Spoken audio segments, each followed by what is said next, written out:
할렐루야. 함께 예배에서 행복합니다.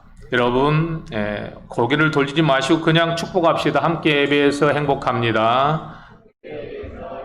말씀의 은혜를 받읍시다. 네.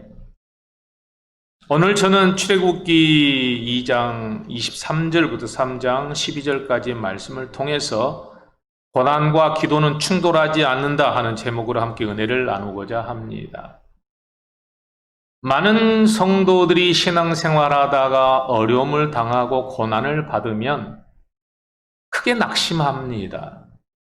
그리고는 기도를 멈추게 되고 실망하게 되고 깊은 불신앙의 늪에 빠지는 것을 보게 됩니다. 여러분, 하나님께서 우리에게 원하시는 것은 고난이 왔을 때 기도하라는 것임을 우리는 잊어서는 안 됩니다. 기도하지 말고 낙심하라고 고난을 주신 것이 아닐진데 왜 우리의 신앙에서 고난과 기도는 늘 충돌하는가?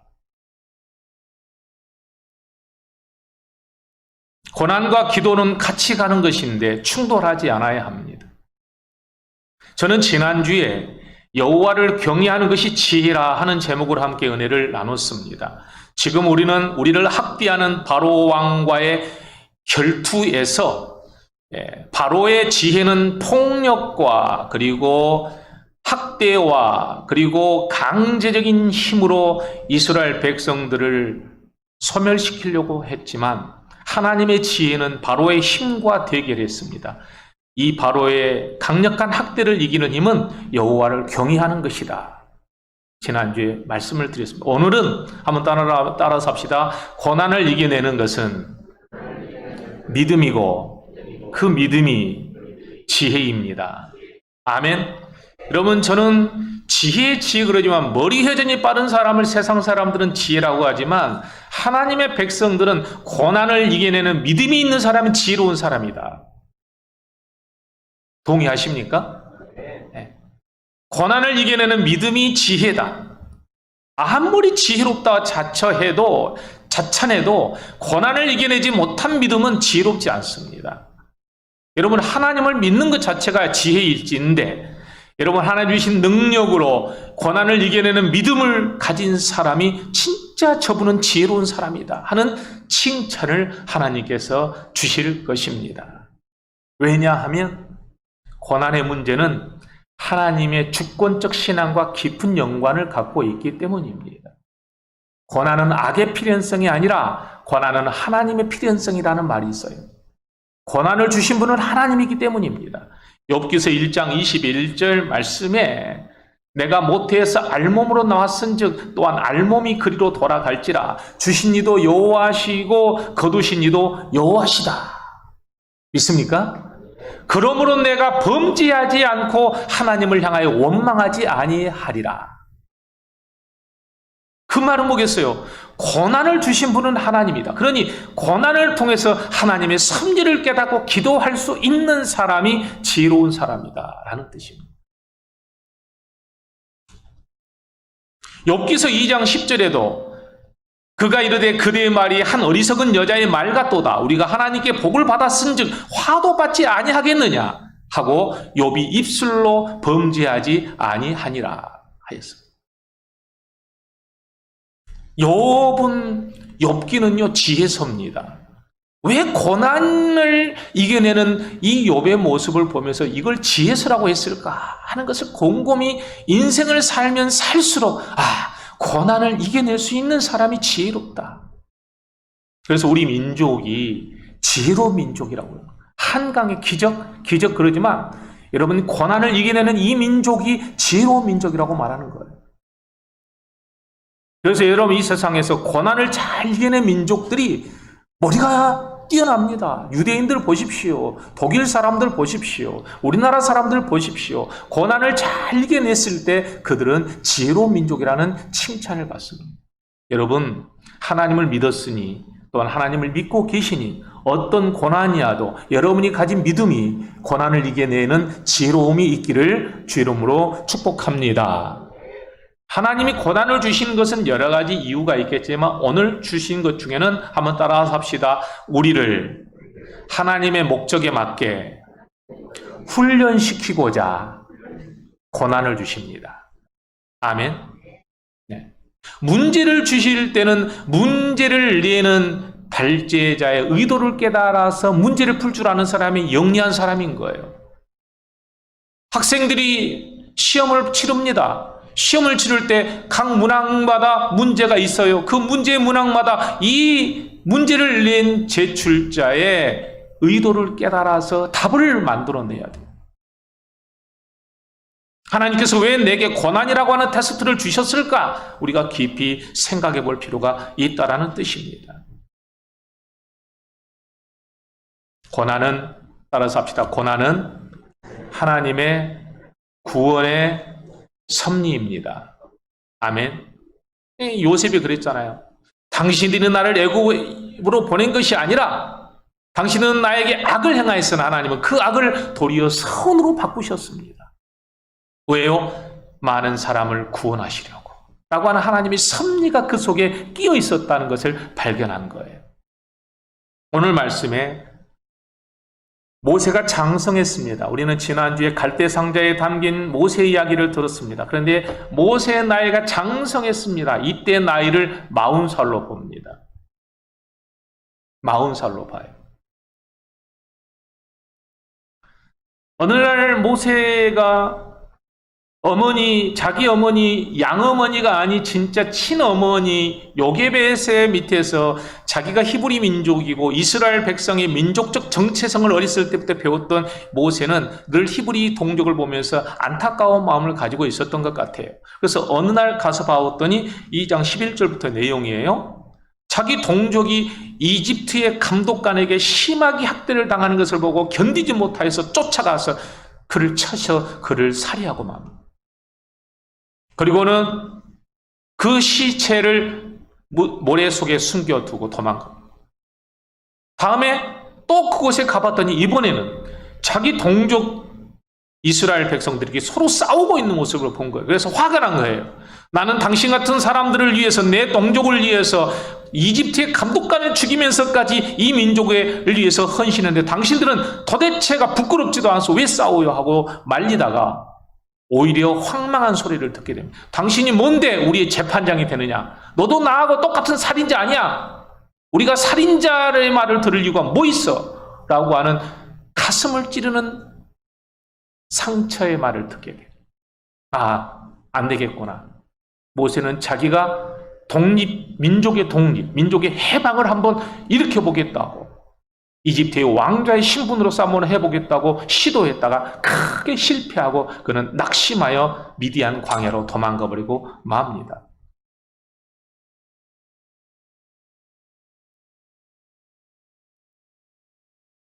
모세가 생각했던 모세 혼자의 힘으로 이집트에서 자기 민족을 해방시켜 보겠다고 했던 모세의 계획은 실패하고 말았다.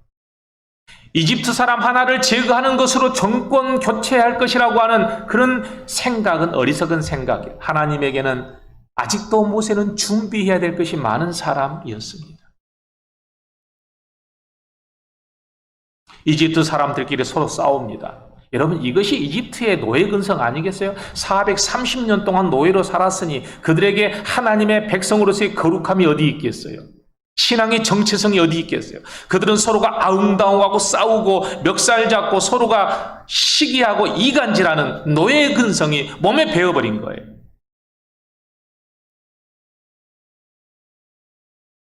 그런 사람들에게 노예 해방이니 민족 독립이니 하나님 나라니 그런 말이 무슨 의미가 있겠어요?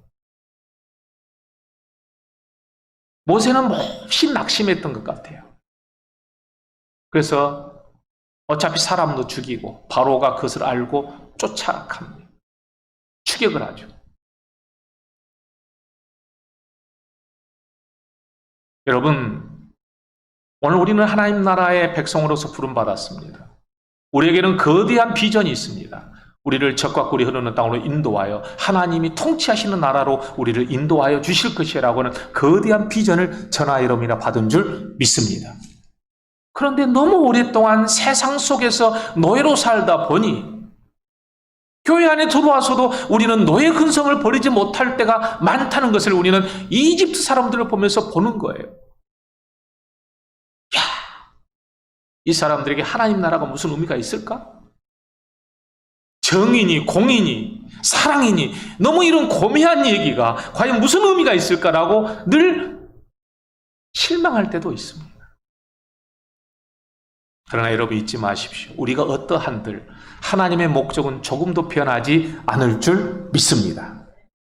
모세가 만들어낸 계획은 실패했을지 모르나 하나님의 계획과 목적은 하나도 인간이 흐트러내지 못한다는 것을 우리에게 가르쳐 주시는 대목입니다. 여러분, 모든 것은 신앙으로 접근할 수 있기를 주 이름으로 축복합니다. 축복합니다. 그들에게 모세는 지도자가 아니었습니다. 그냥 한 사람의 살인자일 뿐이었습니다.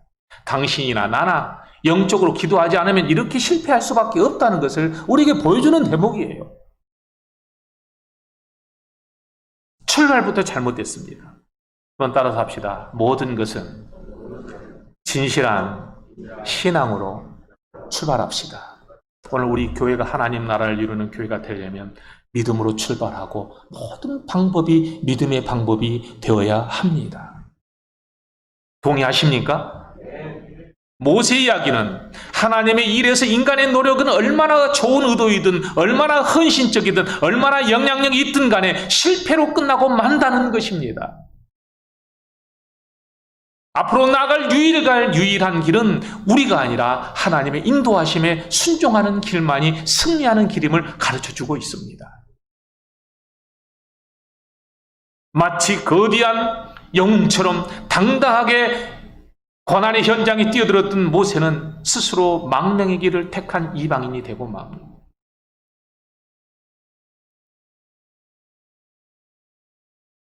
자기 혼자 힘으로 이스라엘 백성들을 구해보겠다고 했던 그의 열정은 오히려 재앙만 불러왔고 더욱더 바로는 이집트 백성들을 통해서 이스라엘 백성들을 더 박해하고 더 심하게 학대하게 됩니다. 모세는 도망가 버렸습니다. 모세가 도망갔다고 이집트의 형편이 나아지지는 않았습니다.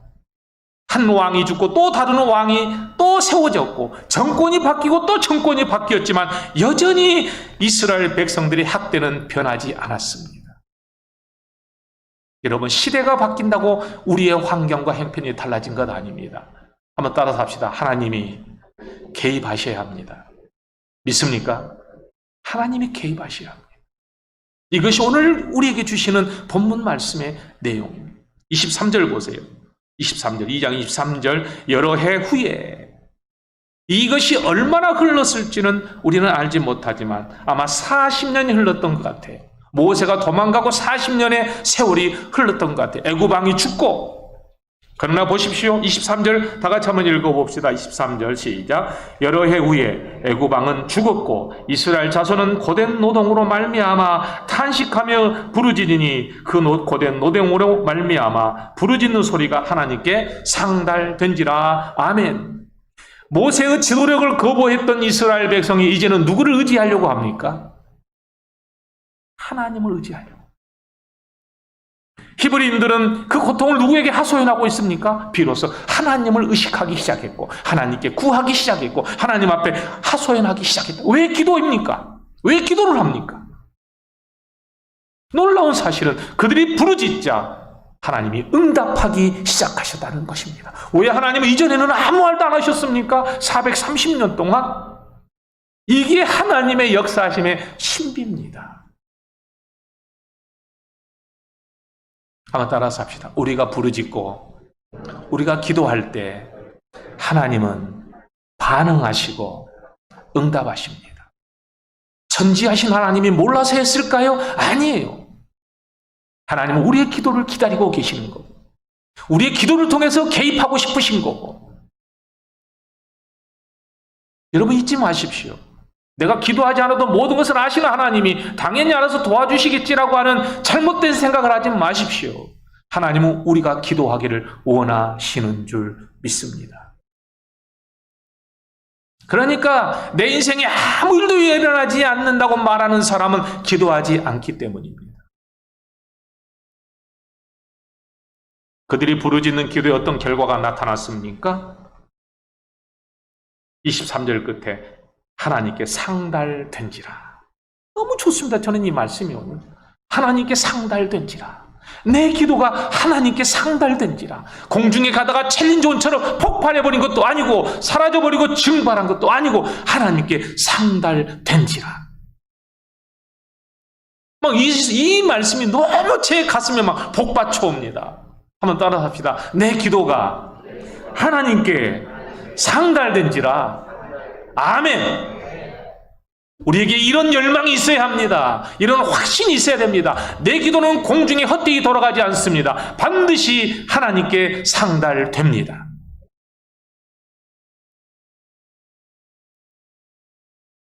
이스라엘 백성들은 처음에는 이번 왕이 죽으면 고통이 끝나겠지, 좀만 참자.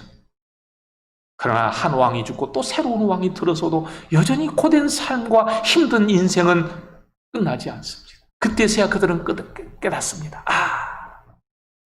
참고 기다린다고 해결되는 게 아니구나. 그때부터 뭘 하기 시작했냐면 부르짖기 시작했습니다. 누구에게? 하나님께.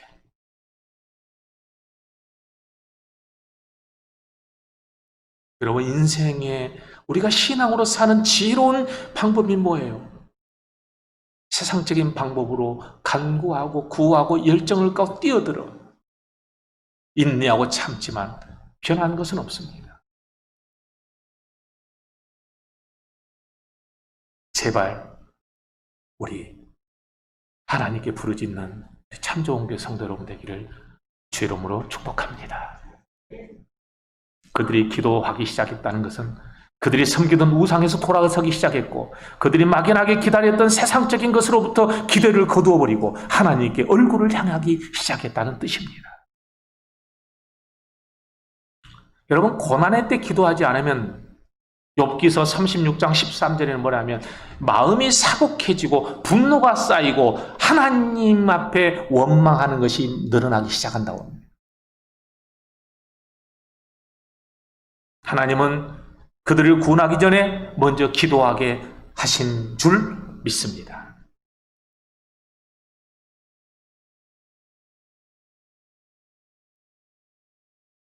하나님께서 24절 25절 다 같이 읽어봅시다. 24절 25절 시작. 하나님이 그들의 고통 소리를 들으시고 하나님이 아브라함과 이삭과 야곱에게 세운 그의 언약을 못하사 기억하사 하나님이 이스라엘 자손을 못하시고 돌보셨고 하나님이 그들을 기억하셨더라. 아멘. 이 네 가지 하나님의 위대한 행동을 우리는 이 시간 직시해야 합니다. 뭐라고요? 소리를 들으시고 기억하시고 돌보시고 그들을 기억하셨더라. 돌보시다라는 말씀은요, 히브리어로 라인데 조사하다라는 뜻이 있어요. 조사하다. 기억하셨다라는 말이 뭐냐면 야다라는 말인데요, 구별하다, 관계하기 시작하다, 관심을 갖기 시작하다라는 뜻이 있어요. 하나님은 그들의 쉬는 소리를 조사하기 시작하셨고, 그들이 부르짖는 소리를 조사하기 시작하셨고, 관계하기 시작하셨고, 구별하기 시작하셨고, 관심을 갖기 시작하셨다는 뜻입니다. 여러분 부르짖으십시오. 그럼 하나님께서 관심을 갖기 시작하실 줄 믿습니다. 여러분의 원한과 여러분의 안타까움을 하나님은 조사하기 시작하신 줄 믿습니다. 여러분을 따로 구별하셔서 응답하실 내용의 목록에다 여러분의 이름을 기록하실 것입니다.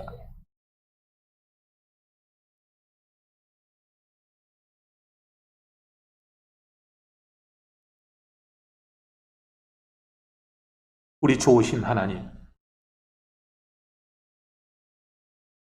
나를 그토록 사랑하신 하나님, 내가 하나님 앞에 울고 울부짖고 기도할 때 하나님은 내 원한을 조사하시고 따로 구별하셔서 관심을 가지시고 거기에 하나님의 능력과 지혜를 몰아넣으시며 응답하시기 시작하신다. 여러분 잊지 마십시오. 기도라고 한다고 해서 금방 응답되어서 홍해강이 갈라지듯 갈라지는 일들은 그렇게 흔하지는 않습니다. 그러나 중요한 것은 하나님이 응답하셨다는 건 뭐예요? 관심을 갖기 시작하셨다는 뜻이에요. 이것이 응답의 시작입니다. 믿습니까? 하나님 여러분의 기도에 반응하셨다는 거예요. 응답하셨다, 들으셨다. 매일 이제 내 기도를 하나님이 들으시고 계시는 거예요. 어떤 사람은 시간이 약이라는 말을 합니다. 그러나 여러분, 이집트에서 그들은 시간만 가면기를 기다렸지만 결코 시간이 그들을 구원해내지 못하고 치유하지 못했습니다. 모세가 미디안 땅으로 도망가 버리고 40년의 여러 해가 지났지만 여전히 그들의 형편은 나아지지 않았습니다. 그러자 그들은 깨달았습니다. 인간의 힘으로는 할 수 없구나. 비로소 하나님께 부르짖고 기도했습니다. 오늘 23절 그들은 신음했습니다. 그렇죠? 탄식했다. 신음했다. 비명을 질렀다. 도와달라고 외쳤다. 여러분 보십시오. 모세의 인간적 힘의 권력이 지혜입니까? 하나님 앞에 간구하는 기도가 지혜입니까? 오늘 성경 우리에게 묻는 거예요. 모세는 이집트의 왕자로서의 힘과 권력을 가지고 있었지만 그가 가지고 있었던 그 힘이 지혜냐? 아니라는 거예요. 그러면 뭐가 지혜냐? 하나님 앞에 간구하고 기도하고 믿음으로 살고자 하는 게 지혜라고 말씀해 주시는 겁니다. 믿으시면 아멘 합시다. 아멘. 여러분, 시간도 모세도 이스라엘 백성들에게 이루해 주지 못하고 치유해 주지 못했던 그 악하고 황폐한 그 땅에서 이스라엘 백성들이 기도하기 시작하자 뭔가 변화가 꿈틀거리기 시작한 것을 알 수가 있습니다. 따라서 합시다. 변화는 하늘에서부터 시작됩니다.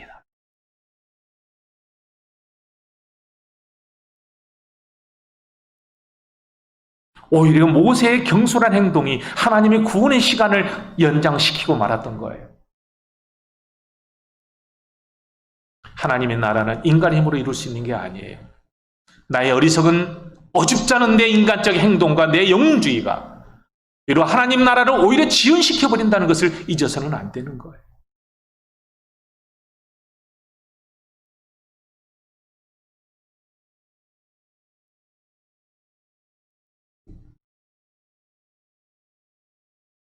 여러분, 하나님께서는 이스라엘 백성들의 부르짖는 소리를 들으시고, 부르짖는 소리를 들으시고, 그렇죠? 하늘에서 내려오셔. 비로소 하나님은 관계하기 시작하십니다.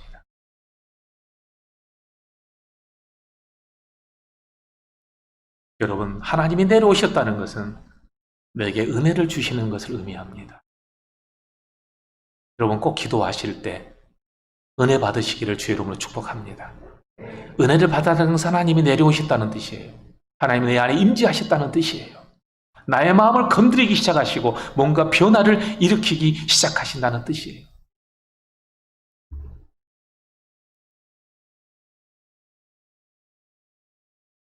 여러분 한번 따라서 합시다. 내 필요를 탄식하고 부르짖고 말로 간구합시다. 이스라엘 백성이 그랬어요. 시편 142편 1절에 다윗도 그랬어요. 내가 소리내어 여호와께 부르짖으며 소리내어 여호와께 간구하는도다. 그들이 처한 어려움이 기도가 되었고 그들이 부르짖는 기도가 하나님의 반응을 일으켰습니다. 2차 대전이 끝나고 얼마 되지 않았을 때 일이라고 합니다. 한 부인이 식료품 가게에 와서 성탄절 만찬에 아이들이 먹을 수 있는 음식이 없으니 제발 식료품을 좀 달라고 하소연합니다.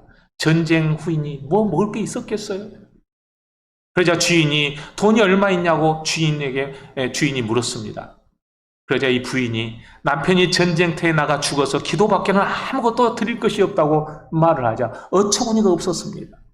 그게 현실적으로 통하는 얘기입니까? 그래도 이 주인이 묘하게 하나님이 감동하셨는가 이렇게 말했습니다.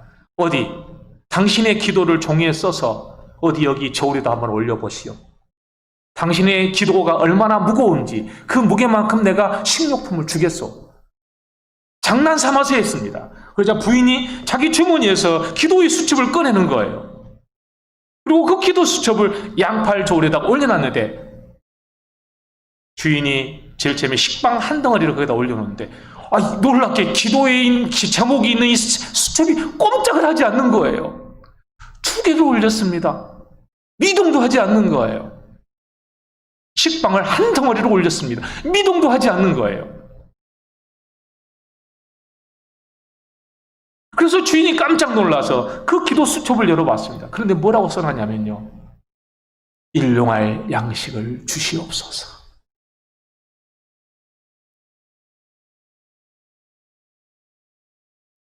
그 집 식구는 자녀들이 많았습니다. 식빵을 한 덩어리를 줘도 꼼짝도 하지 않았습니다. 그러자 주인이 당신이 원하는 만큼 가져가시오.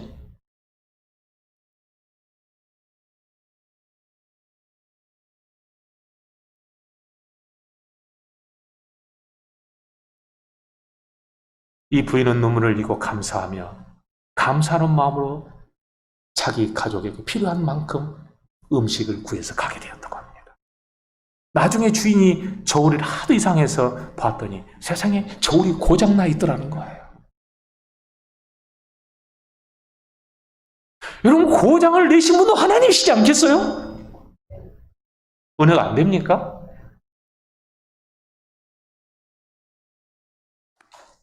여러분, 신앙의 깊이는 기도의 깊이입니다.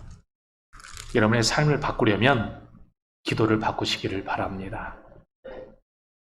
수많은 사람들이 수천 년 동안 이 기도의 방법을 통해서 하나님의 기적을 경험했고 하나님의 응답을 받았고 순간순간의 길을 기도를 통해서 이기고 돌파했습니다. 이 기도는 우리가 만들어낸 아이디어가 아니라 하나님 주신 방법입니다. 그래서 아브라함도 이 기도를 사용했고 이 기도의 방법을 그의 아들 이삭에게 전수해 주었고 이삭은 그의 아들 야곱에게 전수해 주었고 요셉에게 전수해 주었습니다. 그리고 그 기도는 대대로 우리의 영적 유산이 되어 오늘 우리는 이것을 하나님의 유산으로 물려받았습니다. 주님은 우리에게 기도의 소중함을 깨우쳐 주시고 기도하는 방법까지 알려주셨습니다. 너희는 이렇게 기도해라. 하늘에 계신 우리 아버지여 하고 시작합니다. 안타까운 것은 많은 분들이 기도하지 않는다는 겁니다. 기도의 말은 하지만 기도의 기본은 안다고 하지만 기도의 능력을 신뢰하지 않기 때문에 기도하지 않습니다.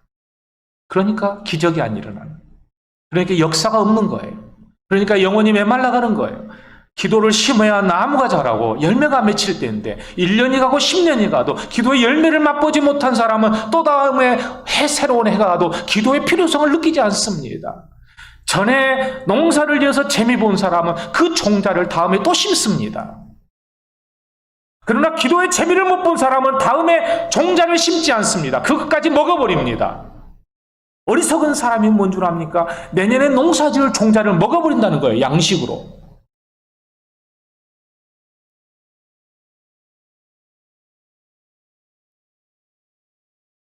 제가 시골로 목회 갔을 때 모안의 사람들은요, 양파와 그리고 마늘 농사를 했습니다.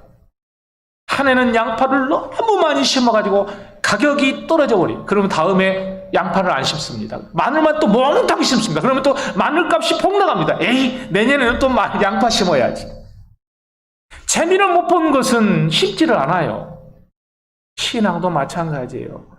하브루타의 재미를 못 본 사람은 평생 하브루타 종자 남기지 않습니다.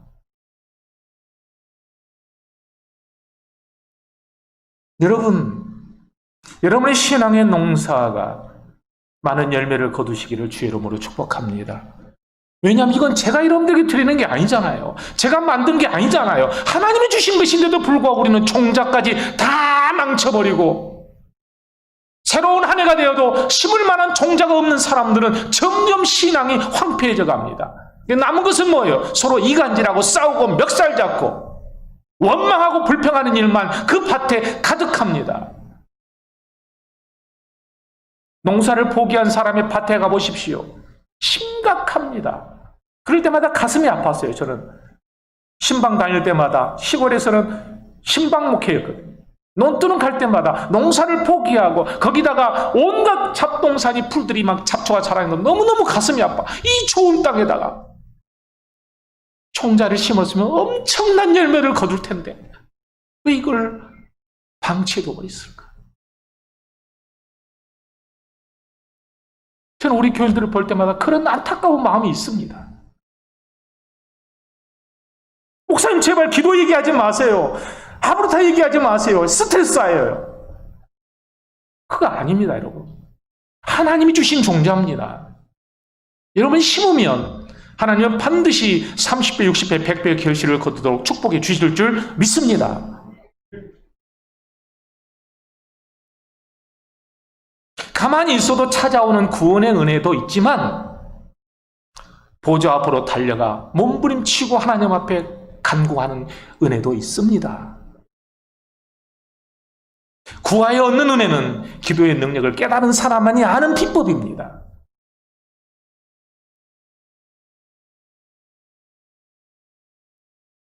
여러분 가만히 있어도 받는 은혜만 받지 마시고 하나님의 보좌 앞으로 나가서 몸부림치며 하소연하고 탄식하며 부르짖는 기도를 통해서 하나님께 더하여 주는 은혜를 받기를 주의 이름으로 축복합니다. 주의 말씀은 내 발이 등이요 내 길의 빛이라고 하는 시편 119편 105절 말씀은 우리 모두가 사랑하는 말씀입니다. 저는 그 말씀을 일찍이 은혜를 경험했던 말씀이에요. 우리 막내가 태어났을 때 저는 목회길이 너무나도 험난했습니다. 앞이 보이지 않았습니다. 이제는 어떻게 해야 되나? 목회를 포기해야 되나? 어느 교회가 목회자가 축복받은 목회자를 받아들이기 원하지 나 같은 목회자를 받아들이기 원할까? 앞길이 보이지 않는 거예요. 깜깜한 칠흑이었습니다. 여러분 캄캄한 밤에 길은 보이지 않는 거죠. 한 치 앞도 내다보지 못합니다. 잘못 발을 디디면 천길 만길 낭떠러지로 떨어질 위험이 있습니다. 크게 다칩니다. 저는 그럴 위험에 있었어요. 까딱 잘못하면 인생 전체가 다 망가질 것 같은 두려움이 제게 있었습니다. 발 한 발 내딛을 수도 없고 말을 한 번도 제대로 내뱉을 수가 없을 만큼 제 안에는 무거운 압박감이 제 인생을 압박해 왔습니다. 어떻게 해야 됩니까? 할 수 있는 거 기도밖에 없었던 거예요. 울면서 기도하고 있었어요. 기도하다가 성경을 쭉 묵상해 가는데 시편 119편 105절을 제가 묵상한 거예요. 그때 막 은혜를 주신 거예요. 그때 등불에 불을 켭니다. 그리고 발등에다가 그 등불을 갖다 댑니다. 여러분 한번 생각해 보세요. 깜깜한 어둠 속에서 어디에다 발을 디뎌야 될지 모를 만큼 안 보이는 그 어둠 속에 발을 내디디기 전에 등불을 갖다 비춥니다. 그랬더니 여러분 놀랍게 그 등불이 어둠을 지워주는 거예요. 어둠이 지워지자 뭐가 보인 줄 압니까? 길이 보이는 거예요. 그래서 그곳에 발을 내딛었습니다. 한번 따라서 합시다. 빛이 어둠을 지워주면 길이 보입니다. 너무 감사했어요. 이 말씀을 주신 게 너무너무 감사했어요. 내 발에 등불을 달고 가면 그 발등에 빛이 있어서 어둠이 지워주는구나. 어둠이 지워지면 길이 보이는구나. 그때 제게 와닿는 말씀 하나가 또 에레미야 33장 3절 너는 내게 부르짖으라 내가 내게 응답하겠고 네가 알지 못하는 크고 은밀한 일을 내게 보이리라. 보여주시더라니까요. 길을.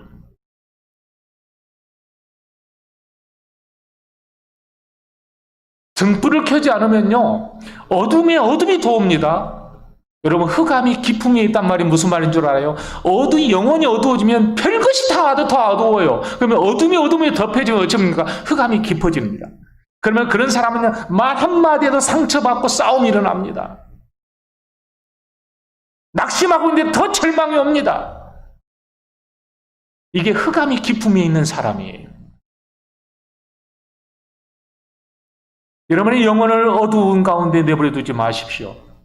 꼭 기도하되 말씀을 묵상하되 여러분 기도하면서 묵상하면 성령의 빛이 그 말씀에 등불을 비춰 주실 줄 믿습니다.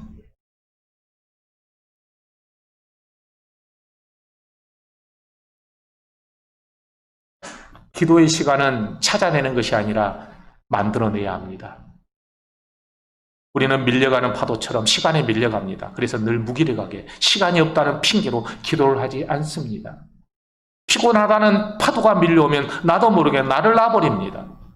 믿음이 있다고 하는 것은 그 파도를 거슬러 가는 내 안에 신앙의 의지가 있어야 합니다.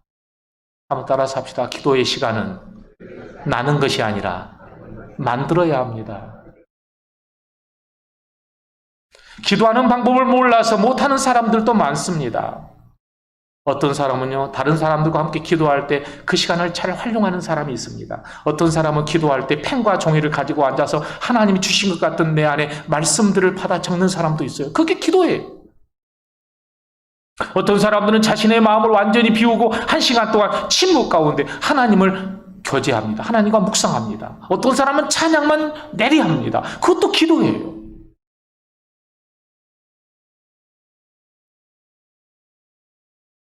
어떤 사람은 큰 소리로 자기 사정을 하나님 앞에 막 말하기 시작합니다. 마치 누가 있는 것처럼 대화를 하는 거예요. 그것도 기도예요. 어떤 사람은 내가 기도해야 될 제목들을 목록을 작성합니다. 이것도 기도예요. 왜요? 우리는 기도 제목이 없으니까 기도할 게 없는 거예요.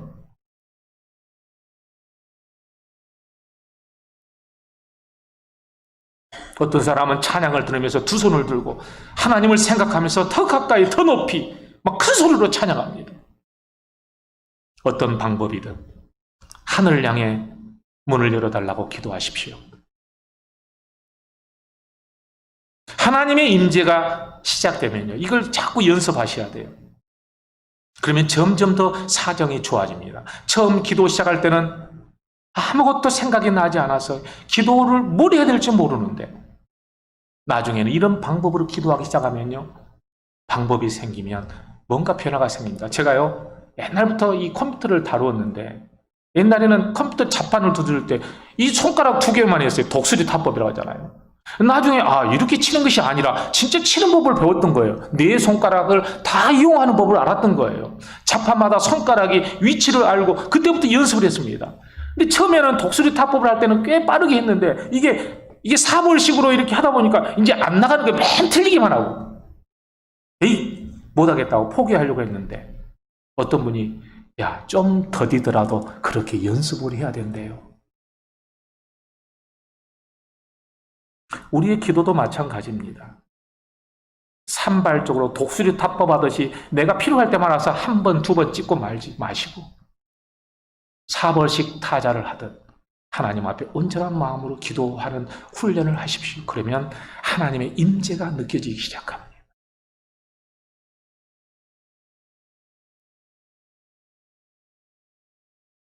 기도를 하다 보면 하나님께 우리 안에서 그분의 생각을 하게 되려고 기도하는 법을 배웁니다. 저는 설교할 때도 그렇습니다. 옛날에는 어떻게 하면 멋진 설교를 해볼까? 어떻게 하면 교인들이 감동받은 설교를 해볼까? 이런 생각이 먼저 들었습니다. 그러나 그런 기도는 잘못된 생각입니다. 이제부터는 설교를 준비할 때 기도합니다. 하나님, 어떤 말씀을 전하기를 원하십니까? 오늘 출애굽기서 2장 23절부터 3장 12절까지 말씀을 제가 묵상하는데 하나님 어떤 말씀을 주시기를 원하십니까? 질문하기 시작해요. 하나님 앞에. 하나님의 생각을 내가 공유하고 싶은 마음이 들기 시작하는 거예요. 근데 우리는 늘 내 생각으로 가득하다 보니까 하나님과 공유할 수 있는 시간이 없는 거예요. 여러분, 기도는 하나님과 생각을 공유하는 시간입니다.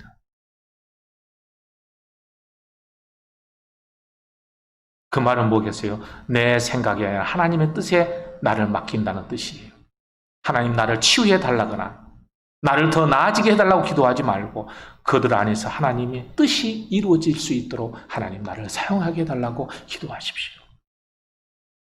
그래서 바울은 로마서 8장 26절에 이렇게 기도합니다. 우리가 마땅히 기도할 바를 알지 못하나 오직 성령이 말할 수 없는 탄식으로 우리를 위해서 친히 간구하시느니라. 이 말이 뭐겠어요? 하나님의 생각이 너의 마음을 지배하도록 하라는 뜻이에요.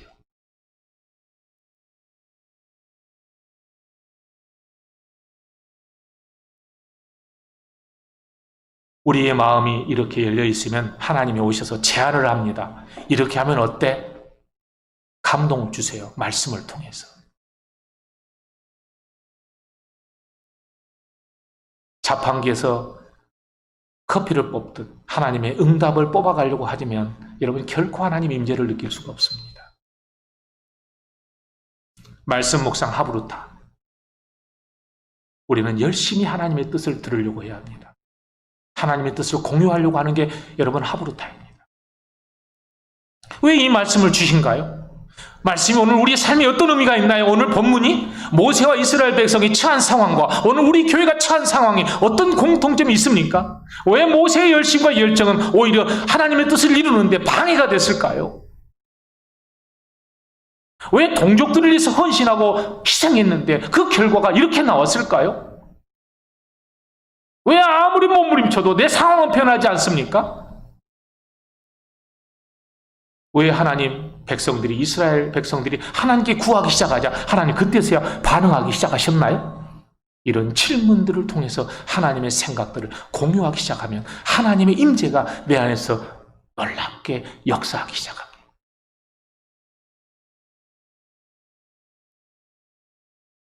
마치 이런 것 아니요. 전능하신 하나님이, 전지하신 하나님이 그것도 모르셨단 말이에요? 어느 날 아침에 새벽에 누가 기도하니까 어느 날 아침 그분이 잠에서 깨자 전화벨이 울렸고 수화기를 든 그분은 이집트에 있던 백성들이 하나님 저희가 공경에 처했는데 아직 모르세요? 하고 말하자 여호와께서 이런 내가 너희들을 깜빡 잊었구나. 물론 실제와는 다르지만 마치 누가 하나님의 팔꿈치를 툭 칠 필요가 있었는데 우리 기도가 마치 그 일을 해낸 것처럼 오늘 성경은 이렇게 반응하고 있잖아요. 그들이 호소하고 부르짖자 하나님이 응답하고 반응하기 시작했어. 아우, 내가 너희들을 깜빡했구나. 응, 그래, 알았다 하고 수화기를 내려놓고 달려오시는 하나님 같지 않습니까?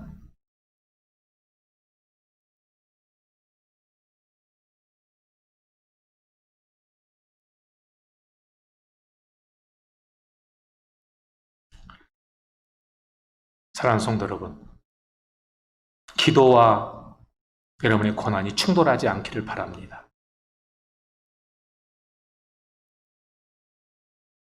오늘 어려운 때입니다. 이스라엘 백성들처럼 오히려 기도가 여러분의 삶을 강력하게 변화시키고 하나님의 임재가 여러분들의 간섭하시는 역사가 비로소 여러분의 삶 속에서 나타나는 믿음 되기를 주 이름으로 축복합니다. 아멘. 기도하십시다. 하나님 감사합니다. 오늘 주시는 말씀을 통해서